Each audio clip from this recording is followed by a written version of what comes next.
You are because not it says stream. All right. We are back, team, in the Fireside PM podcast, and I'm here with Raquel Hirsch from GoDemandGeneration. Raquel and I go way back to my early days at Google in 2006 when she was working in the area of marketing as she is now, but an early adopter of the Google Website Optimizer. And we've stayed in touch, and I thought it'd be fun to have her on the show because a lot of the work that Raquel does is interesting to Fireside PM viewers who are in the role of a founder, or you're a product leader at an early stage company where you're just starting to kind of turn up the marketing and the demand gen. So welcome to the show, Raquel. Thank you. It's a real thrill to be here, Tom. Why don't we start with a little of an introduction to yourself? Like, where are you joining us from, and what do you do, and what does GoDemandGen do? Absolutely. So I live in Vancouver, British Columbia, and my company is called GoDemandGeneration. We started 6 years ago. Before that, I'm an entrepreneur at heart, so I've been a consultant in and out for the last 20 years. I've taken jobs and then left, started a company, started consulting, sold it. When we met in 2006, I had just had this idea that we needed to improve the way in which websites convert traffic. All the emphasis at the time was on driving traffic, and it still is. And sometimes managers forget that you can drive the horse to the water, but you still have to make it drink. So Google had launched a free tool called Website Optimizer. And my background was in direct mail and so on. So I was never a traditional brand marketer. I was always interested in selling. What a concept for a marketer, right? So when Google launched the tool, I thought my head was on fire. And I needed to start a company that would deliver exactly that service. So Google I was working with another tool that was expensive, and I was making some revenue from license fees. And then one client calls me and he says, I heard Google launched this free tool. We want to try it. And I'm like, great.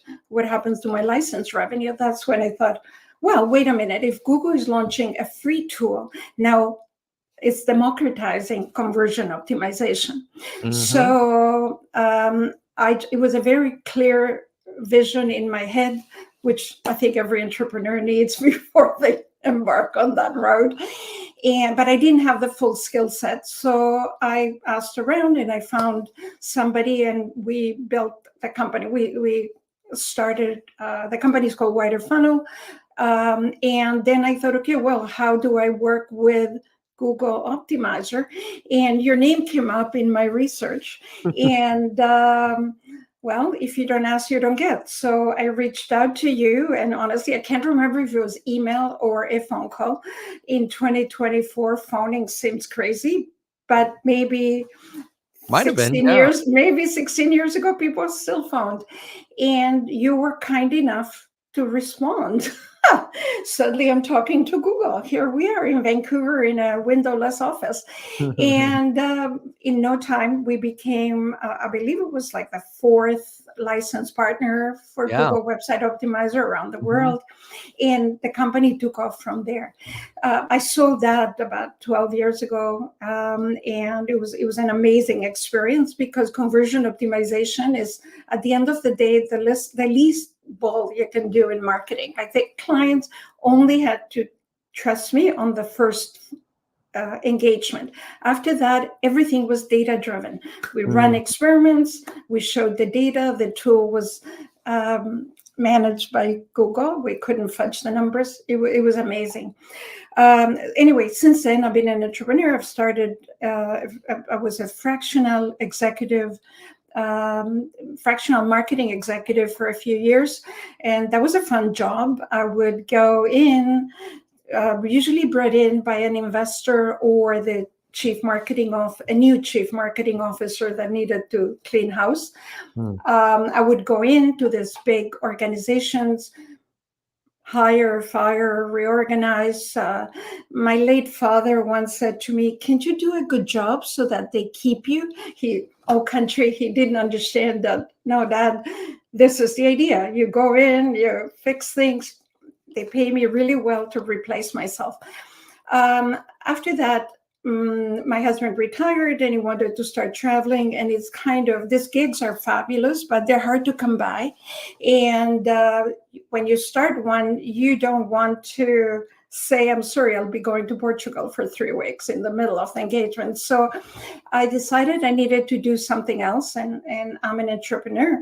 So while I was a fractional executive, I had an informal team of people I was bringing in because practically I don't know how to do anything. I'm like an orchestra conductor. I can play 1 or 2 instruments, but the full orchestra, you need experts for that.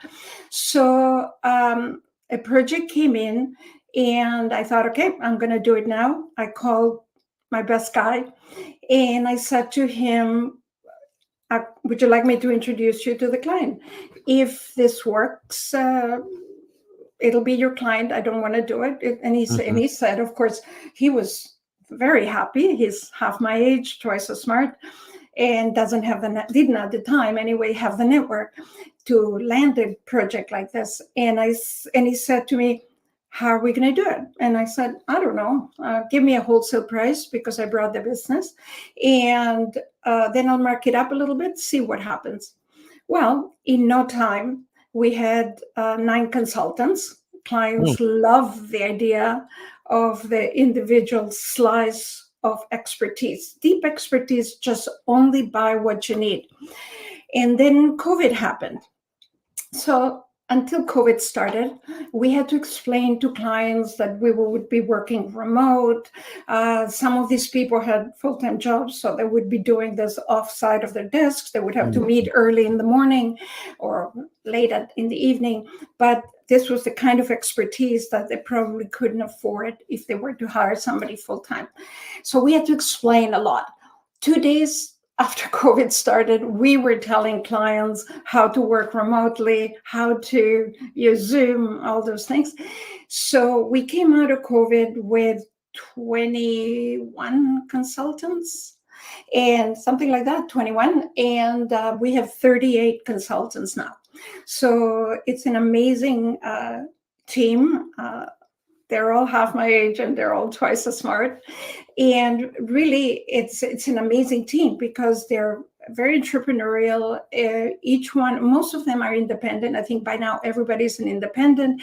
Many of them have their own personal startups in their expertise.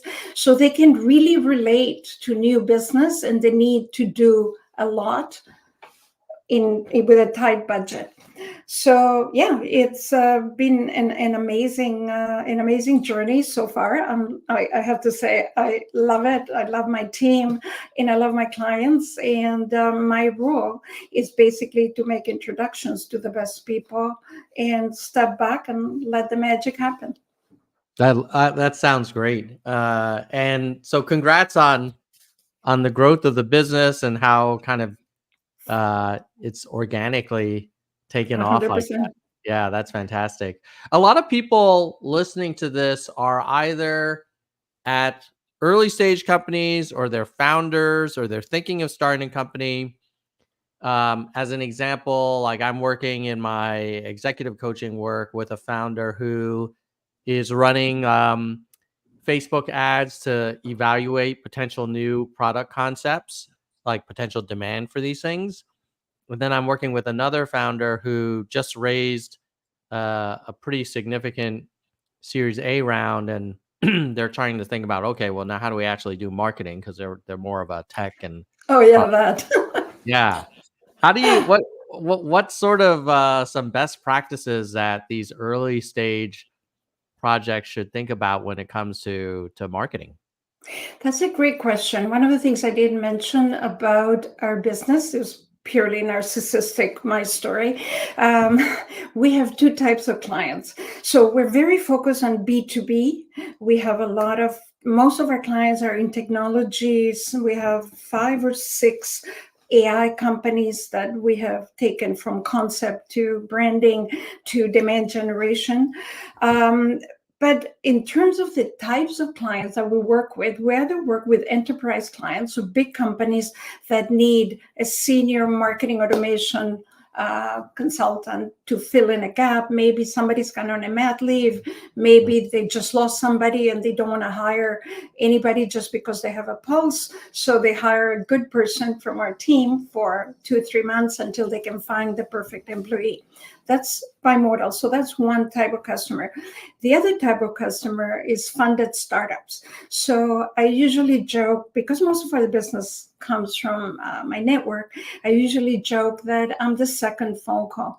When the founder gets a check from the investors, the first phone call is to the wife, and the second phone call is to me, because the investors demand performance. So how do you get to where you need to go fast? So we have a lot of experience working with startups that have a great concept where the business product market fit is starting to take shape, and there's this great passion that entrepreneurs feel.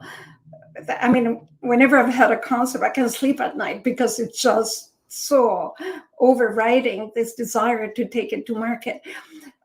So what we do for them is we develop a methodology, because at the very beginning, we've been doing this for 6 years, and we have, preparing for this podcast, I counted how many clients. We have over 50 clients. At the beginning, we would hear from founders, we need a website, we need marketing automation. Great. So we said, sure. Have you articulated your brand? And they would say yes. And I was a bit naive, and I would just get going with a website or whatever the project was. But then we started asking for the documentation of the brand, and we would get a logo. So then I realized, okay, we need to really do a discovery before to make sure that when we say, is your brand articulated, their answer represents what we're asking. So if a startup has done the brand work, meaning value proposition, definition, who are the target audiences, the verbal tone, the visual brand, basic, even the business model. We have clients that had this great technology concept, but they couldn't figure out how they were actually going to make money. What were the levers? What were the interactions that had to happen for revenue and profits to come out at the other end? So we developed a standard methodology where we start with the brand definition, and based on the brand definition, we build the next tier is always the website, marketing automation, and SEO, because those three things are built upon a solid brand foundation. And from there, we take it to the next level. Unfortunately, funded startups often just call an agency, and the agency will sell them paid search.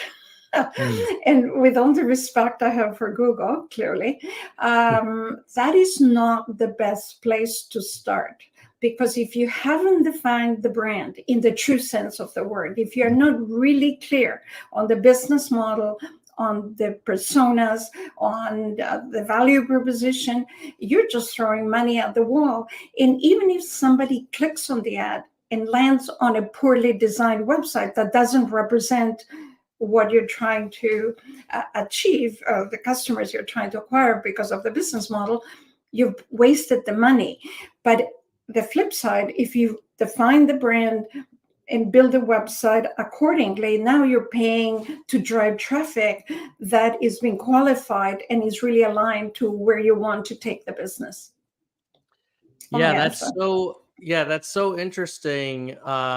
We often assume that when you've raised funding, you have it mostly figured out. I think in reality, there are a lot of companies that are raising funding on the promise of the technology, but they're still trying to really identify the business model, sometimes even the target customer. They're not quite sure yet. And you want to pivot.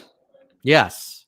So your story around like, hey, you should have these things more clearly defined up front, around the brand.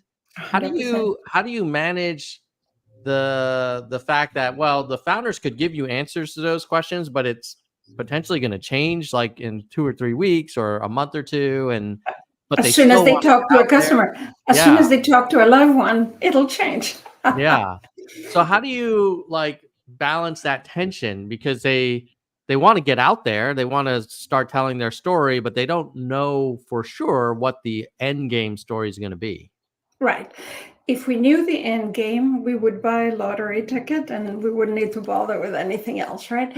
So the way it works in it's really my experience also as an entrepreneur. You start out by thinking you know the answers and you act accordingly, but Hmm. you stay open to the feedback and the responses that you're getting.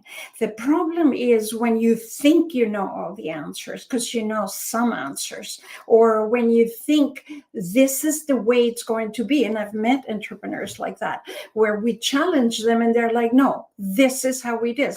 And we say things like, well, there is no data really to support this. We need to be able to be flexible.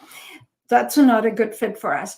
A good fit for us is where we do a discovery. We have quite a detailed process where we do a prep questionnaire. The client fills it out, and we say to them, don't do original research, just do the brain dump. This is what you know now, because whether we're here or not, you're going to act on these assumptions. So the only thing you're doing is you're doing a brain dump and putting it in writing. We'll come back and challenge you. So they do that. Then we hold a discovery session. It's a workshop. And one of our clients described it as therapy, where we really drill down and we really question them, because what ends up happening is that once you start putting things in writing, there's inconsistencies, and we go and say, well, to this question, it's a Google Doc, an interactive doc. Hmm. So we say, look, you answer this here and you answer this later. Those two things are orthogonal. They don't work together. Hmm. Oh, so we workshop the resolution of those issues. And that's the first iteration. That is a living document. Over time, that document needs to be revisited, because once we go to market with a particular positioning and a value propositioning and target audiences, well, are you able to sell or not? Are you getting traction or not? And if you are, what are your prospects telling you when you speak to them? And then it behooves all of us to go back and revisit what we knew then, because the expression, what we can see from here is not what we could see from there. Well, that's growth, right? Yeah. So it's a living document, and the ability to stay agile is fundamental for an early stage company. Raquel, you said something earlier around, hey, there's a lot of agencies that will gladly take your money and run a paid search campaign.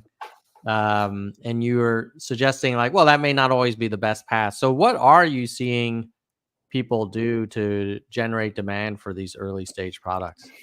Well, you and I had a chat before the webinar, and I was thinking about what are the trends, which is something that people are always interested. Unfortunately, one of the trends that we still see is that the basics are rarely in place. There is no, like as I mentioned earlier, there is no clear articulation of the value proposition.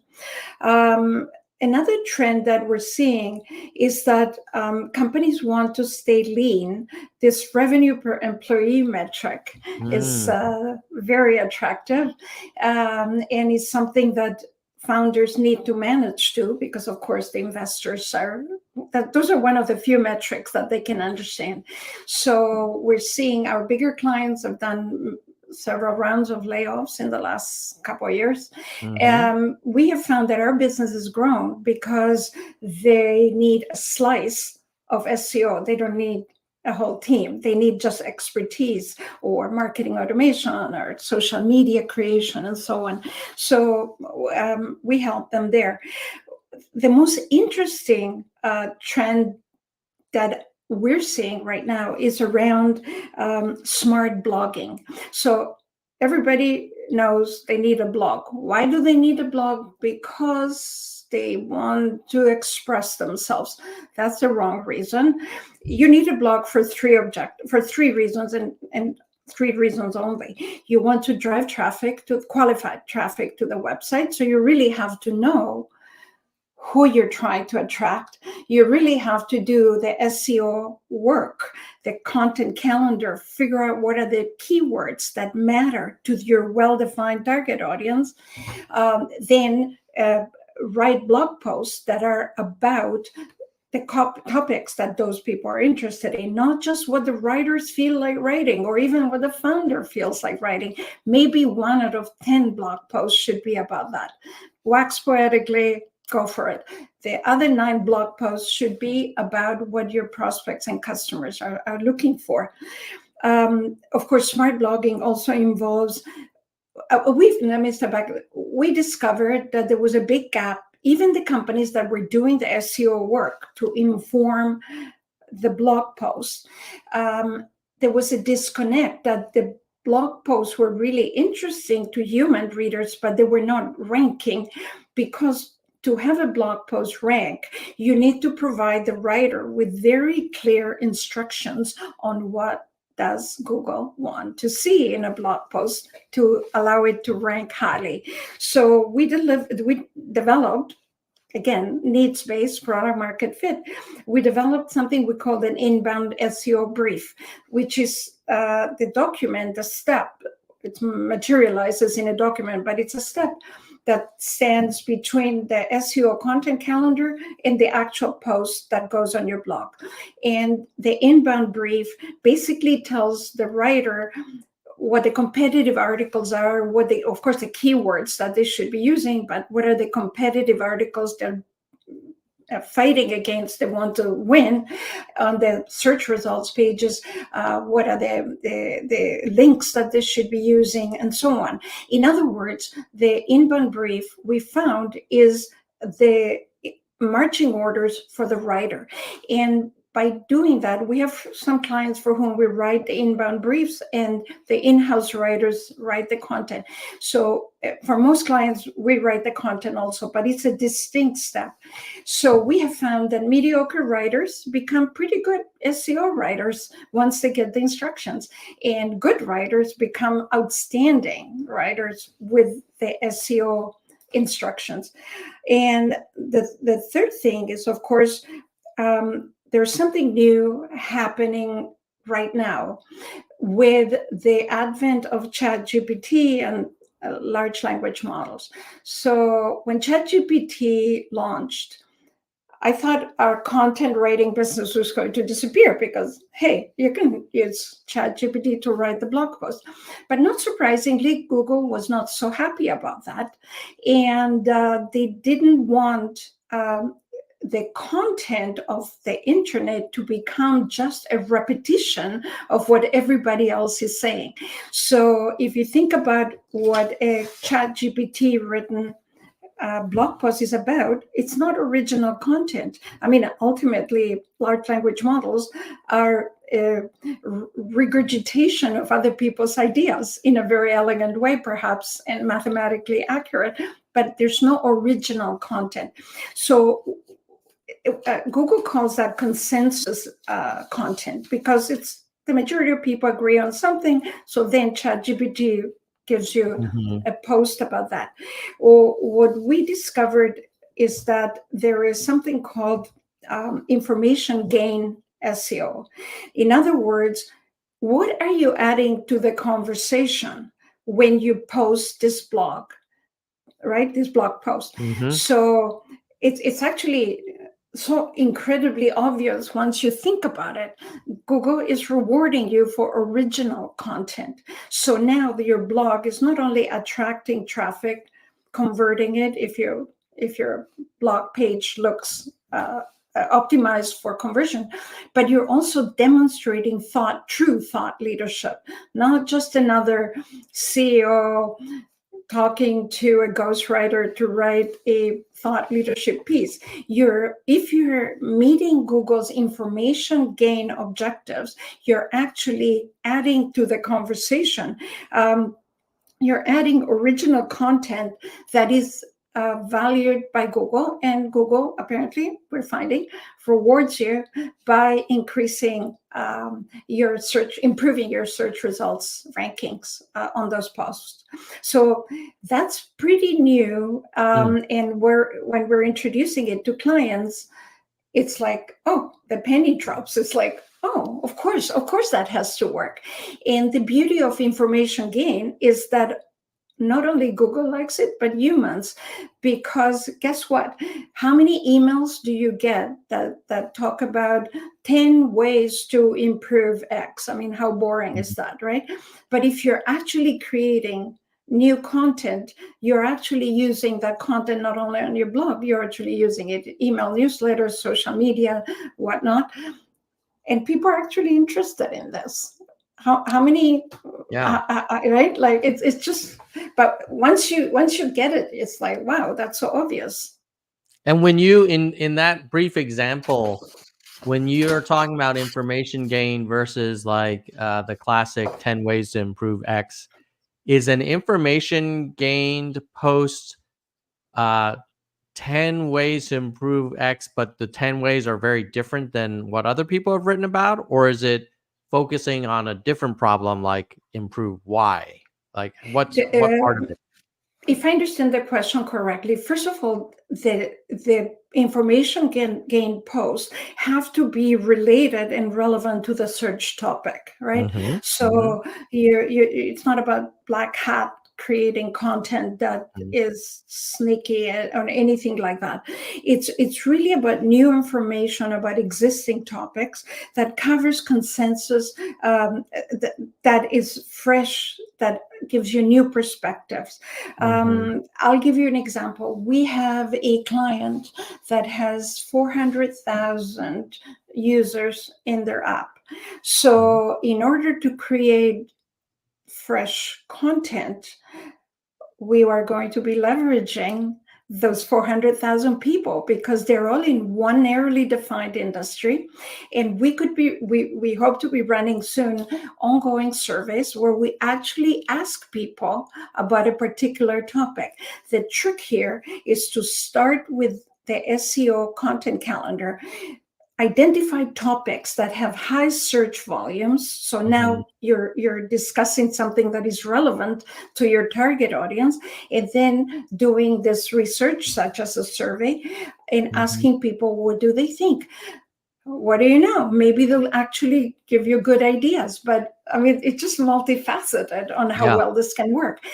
But fundamentally, from just a narrow SEO blogging perspective, leveraging a survey that you've done of users in the industry that is statistically valid, that's important, so it's not well, it's really relevant content. And now you're becoming the true expert. It's no longer a CEO talking about something, it's a real expertise about the industry. And guess what? Suddenly you're going to get inbound links for free because you're the only person who's talking about it. And even if others pick up on it, they'll pick up on it later, and you will have the best. Your search results will remain high because you were there the first and you got inbound links. So it's a thing of beauty. I'm obviously very excited about this. Yeah. No, it makes a ton of sense. And so it sounds like that's a great approach to thinking about how to stay relevant and compete in 2024 around Google search results. I'm curious, some people listening might be thinking, well, maybe some of my future customers aren't going to use Google search as much, and they're just going to ask ChatGPT or Claude or even Gemini. What's a marketer to do that wants to get in front of people who may be using less search and using some of these new kind of large model chatbots? Well, it's really an interesting question, and I'm going to guess, my best guess is that since ChatGPT and all the other AI tools are regurgitating existing content, if you have the right content on your website, ChatGPT will have to use your source material. Right. Yeah. So you could just think of ChatGPT as another version of a Google crawler, It's a and consolidator of Mhm. information. Yeah. That's really all it is. And have any of your clients noticed any new kind of prospects emerging from ChatGPT, or is it more maybe they'll do the foundational research in ChatGPT, but then when they want to get specific or tactical, they'll go to Google? I mean, yes, I can't categorically say I know what other clients are doing in the AI space. Our visibility to our clients tends to be on the marketing side, the Hmm. C-suite, the CMO, chief revenue officer. So it's on the front end, not in the product side of things. But my personal experience, and for what it's worth, is that people are using AI tools individually as an to create ideas, to validate ideas, to think through ideas. I mean, at the end of the day, ChatGPT is phenomenal. All the tools are phenomenal if you know the right prompts. If Hmm. you don't know the right prompts, it's actually not going to make you an expert. But if you know exactly what you're asking, then you have an expert tool to give you expert answers. We have clients in the AI space, and they're building tools based on data and the utilization of data and so on. But that's a product management, product Hmm. marketing, product management issue.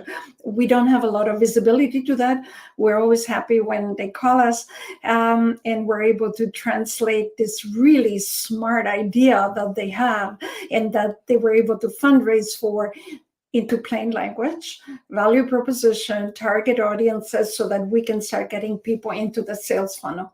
And that applies to all our AI clients. I mean, like I said, we have at least 5 AI clients for whom we've done the brand. I was going to say rebrand, but they're brand new. So they were branded, and we built the website, marketing automation. But I don't know. I mean, they're obviously building a company and hopefully an empire on AI. Our visibility is to how marketing people are using the tool, and it seems to be mostly to support their efforts rather Hmm. than replace their efforts. Yeah, so let's take an example. Let's say you're working with a early stage company that wants to sell software to like HR departments, like some employee benefits solution or something. We have a client like that. Okay. So what if they said, "Hey, I'm a little worried that the HR team that's buying new benefit programs for their employees, like I'm a little worried that they're gonna just ask ChatGPT, hey, what's the best thing for mentorship or coaching solutions, and they're not gonna Google it, and I want to make sure that I am in that jet stream." It sounds like from our earlier discussion, the advice is still the same: to produce original content that's useful and bringing a new perspective and putting that out there so ChatGPT can crawl it and suck it in. I mean, yes, who knows what the future will bring, Mhm. but clearly, I think the question you just posed is very it's late in the learning funnel. People start Mhm. earlier asking questions about what they want to Mhm. educate themselves. So I imagine, if I'm not, I'm not an HR person, but I would imagine that I would start with what are the relevant criteria that I should be considering when buying software for Mhm. HR. That is a legit ChatGPT question. It would be interesting to do research and find out where do people jump from ChatGPT to actual Google, give me the top brands for this particular solution, because they're more educated. So my informal observation is that people are using ChatGPT to educate themselves, and they jump to, once they're later in the funnel, they jump to Google. Yeah. And I guess the good news is, from a founder or business owner point of view, whether it's ChatGPT or Google, the fundamentals are similar. Like, produce stuff that's useful to people, that's, unique and valuable and high quality. What kind of time commitment are we talking about? Are we saying, you mentioned the blog posting approach. Is that like a weekly, a twice a month kind of thing? I'm sure a lot of founders are busy trying to build products. How do you think about that? Our research suggests that Google rewards 8 to 10 minimum blog posts a month. So that's our going in position. We just delivered an analysis for a client for whom we've been doing content, and we do a lot more than content. This conversation is only about content, but that's a good thing to talk about. We just did the analysis. We've been blogging for them. We've been writing 8 blog posts a month, or they've been publishing 8 blog posts a month for a year and a half. They write 2 and we write 6. So we produce 8 inbound SEO briefs, and they write 2 posts and we write 6. We were able to analyze the quality and the results of our post versus their post. And this was pretty scientific in the sense that we used Google Analytics to understand what was happening. There are about 800 blog posts in total. We have written in the last year and a bit about 130. I'm going from memory. We expected, because we're in the business of winning, we expected that our blog posts would be doing better than their in-house written blog posts. But we were floored to find out that we were generating 5 times more inbound traffic than the in-house blogs in the last quarter, where we went back only a relevant time period. So in the last quarter, we generated 5 times more inbound traffic, and we generated, of that traffic, we generated 4.5 times more clicks to action, so conversions. Yeah. So devoting time to blogging, if you're doing it right, informed by SEO, hopefully the new wave is bringing in what we just discussed, information gain, is going to pay off big time. Yeah, that's great. A couple of questions before we wrap up. This has been a really fun conversation, Raquel. When a team is, let's say they are very happy with their content strategy and it's working well, and they say, hey, I want to pour more gas on this and I want to start doing some paid marketing. What are kind of the best performing options people should think about? Let's say if they're selling B2B software, something like that.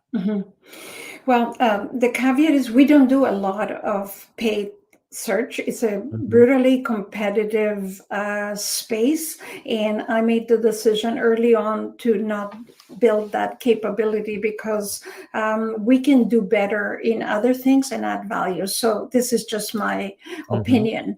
The learnings from organic translate 100% to paid. You know what type of content, what type of keywords are working for you. I think that's where you need to start. Don't start from scratch. If you have a successful content strategy, you've got a trove of information.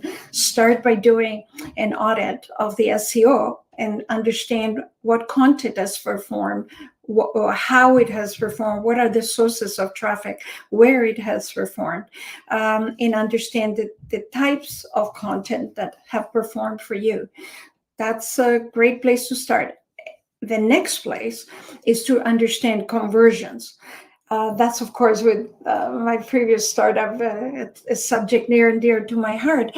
But if you're doing a great job with a content strategy, super. Is the traffic converting? Are you getting the right conversion? So follow straight through. Even though some blog posts may have done great at attracting traffic, did they convert? So it's the full life cycle that you want to be looking at, and then reverse engineer to a paid search strategy. This is great. Raquel, last question. How can people learn more about GoDemandGeneration, and what kinds of projects are too big or too small, that are the right fit for you all? I'd be more than happy. Anybody, you can see my name spelled under my face right there. So raquel.hirsch@gmail.com. I do have a GoDemandGen email address, but this one is easier to communicate, and we're all about conversions, aren't we? So, or just go to GoDemandGen.com. Like I said earlier, we're happy to work with anybody, but of course our areas of expertise are in technology companies. We have a lot of high-tech companies. We have a hydrogen fuel company. We have robotics clients, and we work very well with bigger companies that need one person to go in on a retainer for X number of hours a month for a period of time, or with clients that are funded that they need to get there faster, because it will take you 6 months to staff up, or it can take you 2 weeks to get to where you want to be with the right people working with us. And then you can staff with people who are more junior, which is something for startups to think about. The skills to build something from scratch are very different than the skills to run something. Also, the personality types. Like, I know I love building something from scratch, and then it kind of gets boring for me. So we have a team of 38 people who know how to build something from scratch. You've got to get somewhere, we'll get you there. And then you can bring in people at a lower cost to maintain it. And many clients keep some of our consultants on a retainer to provide oversight and mentorship to the more junior people who do the day-to-day work. Wonderful. Well, people should go check it out to learn more, and appreciate you sharing your insights with us, Raquel. It's always great to kind of trade notes, and really hope to continue the conversation later. And best of luck with GoDemandGen. Thank you very much. I really appreciate the opportunity, Tom. It's been a thrill. Thank you. Take care, Raquel. Bye. Bye-bye.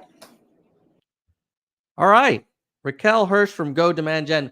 Let me give you my 3 takeaways, and then I've got to jump to a coaching call that's going to start in a few minutes. So first one is the non-consensus information gain strategy. I hadn't heard about that. Makes a ton of sense. Yeah, you almost wonder if it will reward like contrarian content, and whether that's good or bad, but certainly unique and non-consensus.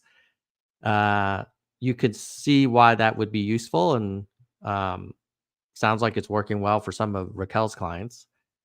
I guess the second one is we're still figuring out how marketers and founders can tap into that ChatGPT jet stream. I know we're all using ChatGPT or similar, but I have to say, when I'm actually trying to make a purchasing decision, or I'm ready to take action on something, it's not quite there. Like if I say, oh, tell me about this, what solutions are in the market or how do they work, it's great. But then if I say, tell me the top 10 vendors for this type of thing, I still feel like Google is a little better there. Presumably that should be something that these chatbots will get better at.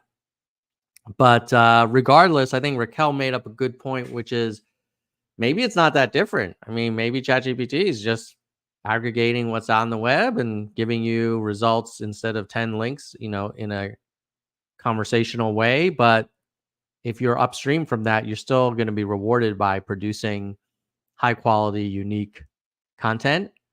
And I guess the third takeaway is it sounds like this is not something, if you're a founder or a small company, you can kind of just like dabble in, like, oh, we'll do a blog post every quarter kind of thing. At least according to Raquel's experience, you really got to do something consistently for quite a bit of time and at a decent volume.